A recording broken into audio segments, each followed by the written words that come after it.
My name is Brandon Tate, I'm 31, and for 3 years I was the guy who made everyone else look good at data flow marketing in Raleigh, North Carolina. You know the type? I was the one who stayed late fixing broken reports, who trained every new intern without being asked, who caught errors in presentations 5 minutes before client meetings. I was reliable, competent, and completely invisible. Every morning, I'd drive through the humid North Carolina air, past the dogwood trees lining Glenwood Avenue, grab my usual medium coffee from the corner shop where Maria knew my order by heart, and settle into my corner desk by 8 a.m. sharp. While my coworkers rolled in at 9:30 with their Starbucks and complaints about traffic, I was already 3 hours deep into data analysis, cleaning datasets that looked like they'd been put together by a drunk intern. To keep listening to this beautiful and special story, please hit that like button and subscribe to the channel. Write your name and the city you're watching from so I can include a special shout out for you in an upcoming story. The thing about being the reliable one is that people stop seeing you as a person and start seeing you as a function. Need someone to work weekend? Brandon will do it. Client presentation has wrong numbers? Brandon will fix it. New employee needs training? Brandon's got time. I became the human equivalent of duct tape, useful, dependable, and taken for granted. My manager, Sarah Chen, was one of those people who confused being loud with being right. She'd interrupt meetings to state the obvious, take credit for solutions she didn't create, and somehow convinced upper management that her constant micromanaging was strategic leadership. She had this way of making you feel small without saying anything directly offensive, death by 1,000 paper cuts of condescension. The first time I got passed over for a promotion, I told myself it was about timing. The second time, I figured maybe I needed to be more vocal about my contribution. By the third time, sitting in her office while she explained why Jake from sales, who'd been there 8 months, was getting the senior analyst role I'd been quietly preparing for, I realized the truth. I wasn't being overlooked. I was being dismissed. Brandon, you're great at what you do, she said, not looking up from her laptop. But Jake brings a different energy. He's more visible. You understand.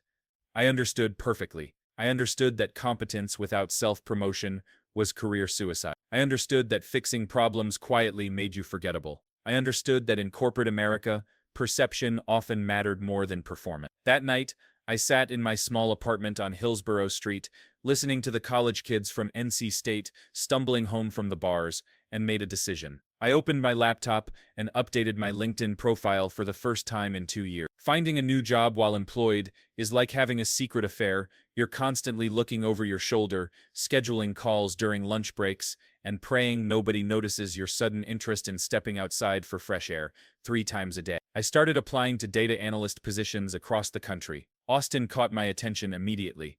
The tech scene was booming, the cost of living was reasonable compared to the coasts, and the weather was perfect for someone who'd grown tired of North Carolina's unpredictable humidity. Plus, I'd always been drawn to cities that valued innovation over tradition. My first few phone screens went well, really well. Turns out, when you've been fixing other people's messes for 3 years, you develop a pretty impressive skill set. I could spot data inconsistencies that would take others hours to find.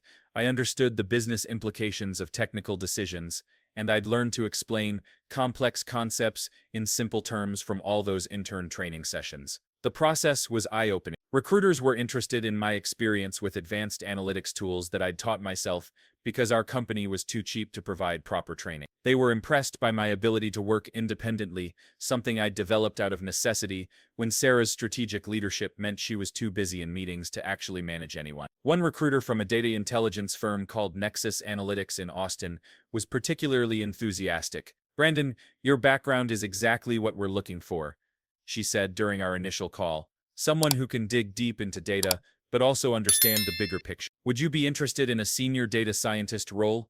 Senior data scientist, the title I'd been chasing at Dataflow for 3 years, offered to me by a company that had never even met me in person. The irony wasn't lost on me. After a few weeks of secret interviews and promising conversations, I decided to be professional about my job search. I scheduled a one-on-one with Sarah, something I'd been doing monthly for 2 years, though she usually spent the time checking her phone and giving me generic feedback about increasing my visibility. Her office smelled like the vanilla candle she kept on her desk, probably to mask the smell of the leftover Chinese takeout she kept forgetting to throw away. The walls were covered with motivational posters about teamwork and innovation, the kind of corporate inspiration that meant nothing when you were too busy micromanaging to actually lead. Sarah, I wanted to give you a heads up about something.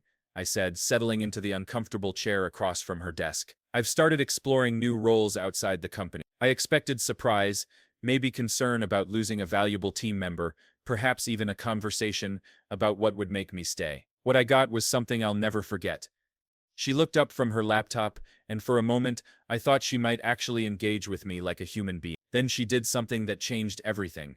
She laughed. Not a nervous laugh or a surprised chuckle, an actual condescending smirk. The kind of laugh you give when someone tells you they're planning to swim across the Atlantic. Brandon, no offense, but you're not exactly top of market. Good luck out there. The words hit me like a physical blow, not because they hurt my feelings, though they did, but because they revealed everything I needed to know about how she truly saw me. In her mind, I wasn't just undervalued, I was unmarketable. I sat there for a moment, processing the casual cruelty of her dismissal. Then I did something I'd never done before in her office. I smiled.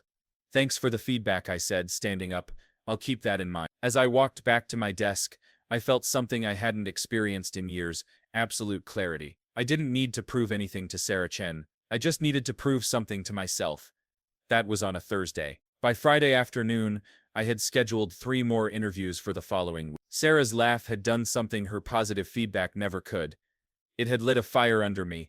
I spent the weekend preparing like I was studying for the bar exam. I researched each company thoroughly, practiced explaining my projects in terms of business impact rather than just technical details, and prepared questions that showed I understood their challenges, not just their job descriptions. The Nexus Analytics interview was scheduled for Tuesday. I took a sick day, my first in over a year, and set up in my apartment with my best button-down shirt and a plain background that made me look professional on video calls. The interview was with Marcus Rodriguez, their VP of Data Operations, and Dr. Lisa Kim, their Chief Data Officer. From the moment we started talking, I felt like I was speaking a different language than the one I'd been using at Dataflow for 3 years. Tell me about a time you had to solve a complex data problem with limited resources. Marcus. I told them about the time our reporting system crashed 2 days before a major client presentation. How I'd built a temporary dashboard using tools I'd learned on YouTube, and how I'd not only saved the presentation, but improved the reporting process permanently. That's exactly the kind of problem solving we need, Dr. Kim said. How do you handle stakeholder communication when the data tells a story they don't want to hear? I thought about all the times I'd had to explain to Sarah why her favorite metrics were misleading, how I'd learned to frame difficult truths in ways that didn't threaten egos. I've learned that data without context is just numbers. My job isn't to tell people what they want to hear, it's to help them understand what the numbers mean for their business. The conversation flowed naturally for over an hour. They asked about my technical skills, my experience with different tools, my approach to mentoring junior analysts, everything I'd been doing at Dataflow, but suddenly it mattered to someone. By Thursday, I had a second interview with their entire data team. By Friday, I was talking to their CFO about compensation expectations and start date. Brandon, I want to be transparent with you, Marcus said during our final call. We've been looking for someone like you for 6 months. Your combination of technical skills and business acumen is exactly what we need to take our analytics to the next level. Someone like me, not someone vocal like Jake from sales, not someone with Sarah's strategic leadership style, someone like me, quiet, competent, reliable Brandon, who fixed things and made people look good. The offer came via email on Friday afternoon. Senior data scientist position, $95,000 base salary, 40% more than I was making at Dataflow. Full remote work with quarterly team meetings in Austin, equity options that could be worth significant money if the company continued growing, and a signing bonus to help with relocation if I chose to move to Texas. I stared at the numbers on my screen, remembering Sarah's laugh from just 4 days earlier. Not exactly top of market, she'd said. Apparently, the market disagreed.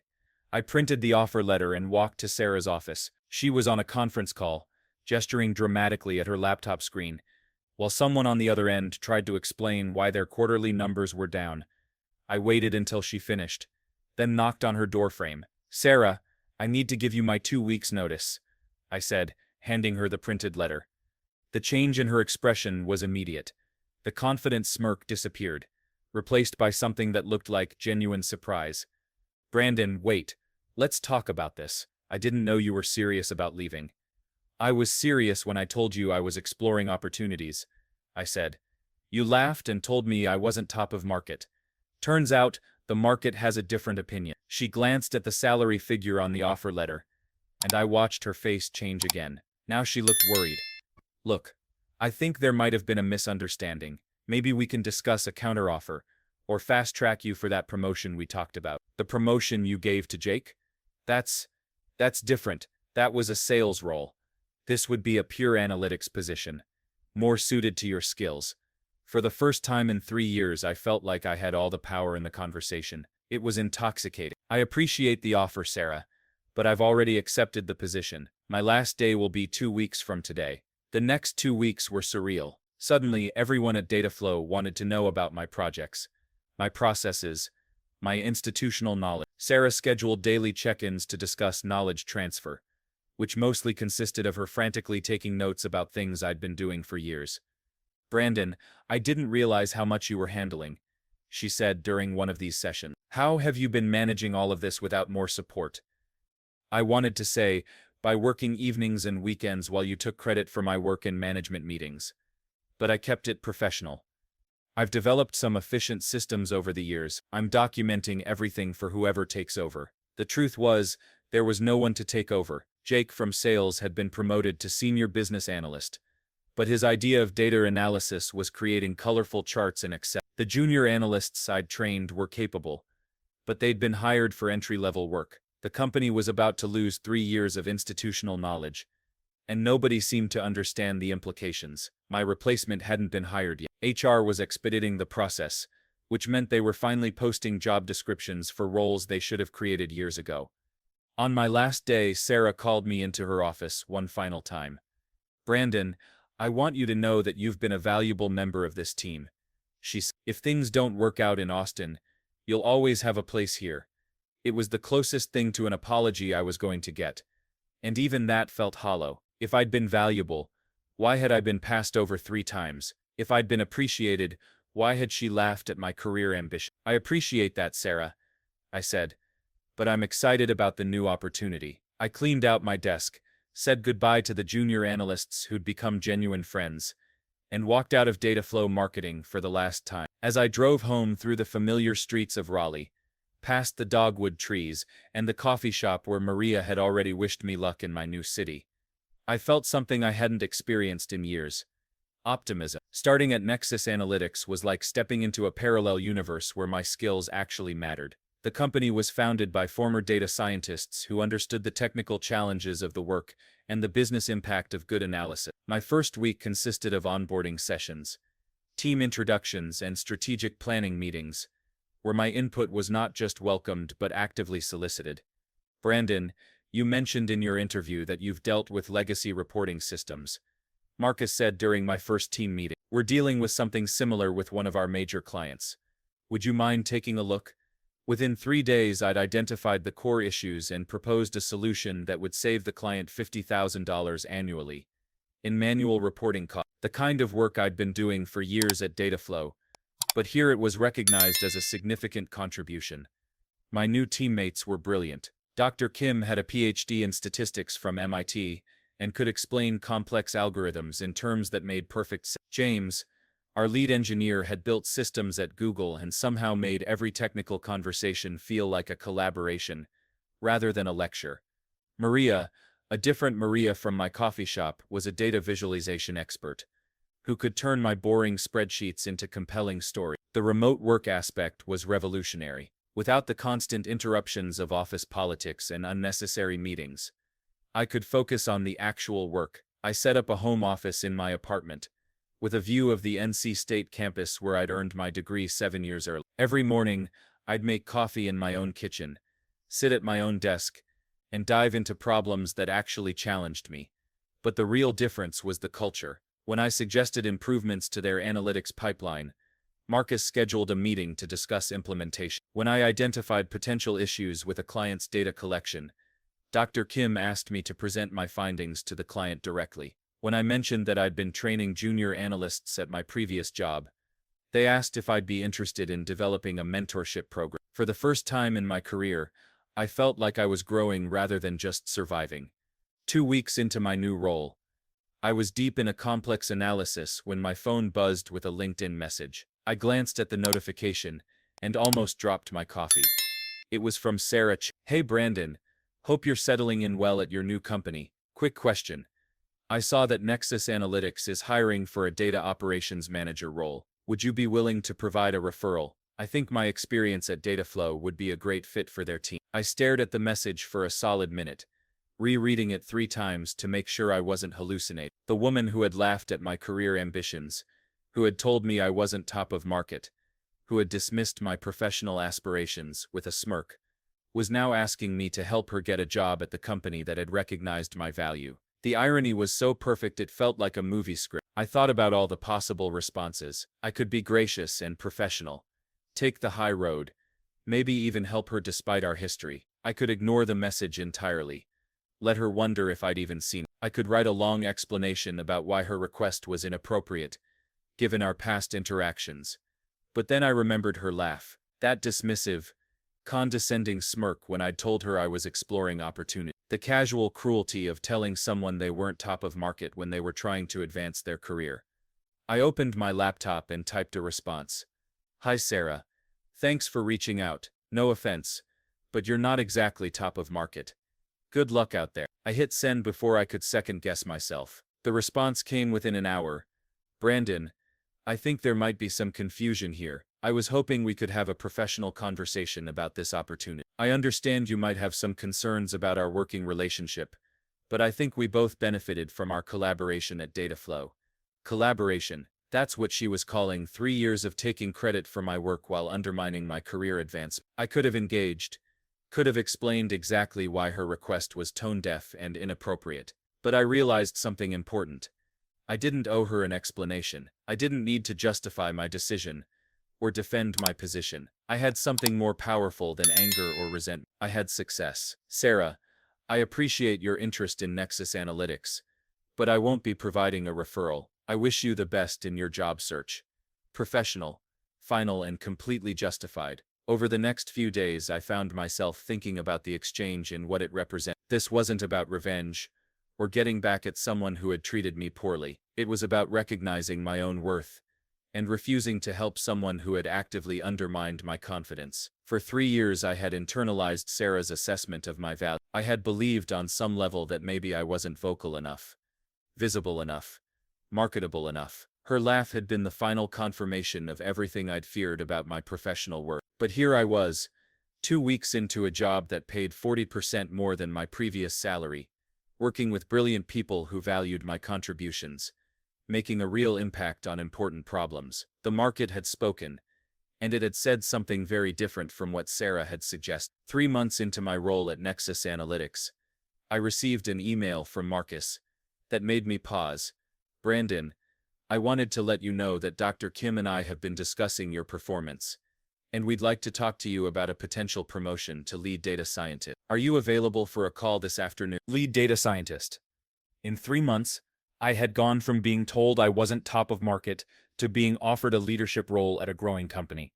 The promotion came with a significant salary increase, equity options, and the opportunity to build and lead my own team. During the call, Dr. Kim explained their reasoning. Brandon, you've demonstrated exactly the kind of technical excellence and business acumen we need in a senior role. Your ability to solve complex problems while mentoring junior team members is exactly what we're looking for in our next phase of growth. I thought about calling Sarah to share the news, but I realized I didn't need her validation anymore. I had something more important. I had found my professional home. The real lesson wasn't about getting revenge on a bad manager or proving someone wrong. It was about recognizing my own value and refusing to accept other people's limitations on my potential. Sarah's laugh had been painful, but it had also been a gift. It had forced me to stop waiting for recognition and start seeking it where it actually existed. I never heard from Sarah again after that LinkedIn exchange. A few months later, I heard through mutual connections that she had left Dataflow after a company restructuring. I felt no satisfaction in the news, no sense of vindication. I just felt grateful that I had learned to advocate for myself before it was too late. 6 months after leaving Dataflow, I was leading a team of 5 analysts, working on projects that challenged me intellectually, and earning more money than I'd ever imagined possible. I had found my audience, not the people who dismissed my worth, but the people who recognized it. Sometimes the best revenge is simply success. Not because it hurts your critics, but because it proves to yourself that their limitations were never yours to accept. The woman who laughed when I said I was interviewing elsewhere had asked for my help getting a job. I had politely declined, not out of cruelty, but out of self-respect. I had learned that my value wasn't determined by people who couldn't see it, and that the right opportunities would come from people who could. That lesson was worth more than any promotion Sarah Chen could have ever given me.